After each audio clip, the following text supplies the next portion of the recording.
اگر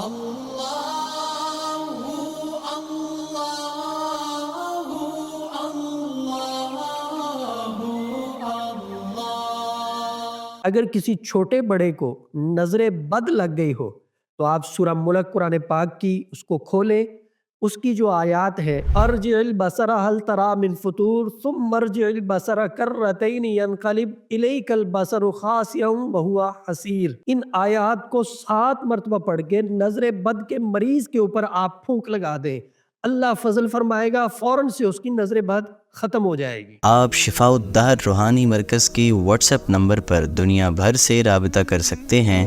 مفتی محمد احمد شہباز صاحب سے آڈیو میسج میں اپنا مسئلہ بیان کریں اور فوری اپنے مسائل کا حل معلوم کریں۔ ہمارا واٹس ایپ نمبر ہے +92 300 488 386۔ شفاء الدہر روحانی مرکز، روحانی مسائل کا حل قرآن و سنت سے۔